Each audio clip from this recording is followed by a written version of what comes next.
Match number 34 IPL 2024 match 34 అనేది Lucknow Super Giants versus Chennai Super Kings మధ్య జరిగినటువంటి మ్యాచ్ లో లక్నో సూపర్ జైంట్స్ విజయం సాధించారు. లక్నో టాస్ గెలిచి బౌలింగ్ ఎంచుకున్నారు. బ్యాటింగ్ దిగినటువంటి చెన్నై సూపర్ కింగ్స్ రవీంద్ర జడేజా 40 బంతుల్లో 57 నాట్అవుట్ గా ఉన్నారు. అజింక్య రహానే 24 బంతుల్లో 36 పరుగులు చేశారు. 20 ఓవర్లు ముగిసే టైంకి 6 వికెట్ల నష్టానికి 176 పరుగులు చేశారు చెన్నై సూపర్ కింగ్స్. ఇక లక్నో సూపర్ జైంట్స్ బౌలింగ్ లో కృణాల్ పాండ్యా 3 ఓవర్లు వేసి 16 పరుగులు ఇచ్చి 2 వికెట్లు తీసుకోవడం జరిగింది. మార్కస్ టోయినిస్ వచ్చరికి 2 ఓవర్లు వేసి 7 పరుగులు ఇచ్చి 1 వికెట్ తీసుకోవడం జరిగింది.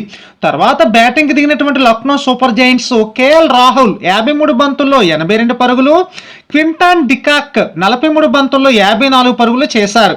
19 ఓవర్లు ముగిసే టైంకి 2 వికెట్ల నష్టానికి 180 పరుగులు చేసి మ్యాచ్ గెలుపొందారు లక్నో సూపర్ జైంట్స్. ఇక చెన్నై సూపర్ కింగ్స్ బౌలింగ్ లో మతీషా పతిరన 4 ఓవర్లు వేసి 29 పరుగులు ఇచ్చి 1 వికెట్ తీసుకున్నారు.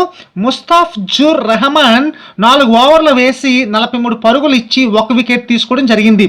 ఇక ప్లేయర్ ఆఫ్ ది మ్యాచ్ వచ్చరికి కేఎల్ రాహుల్కి ఇవ్వడం జరిగింది.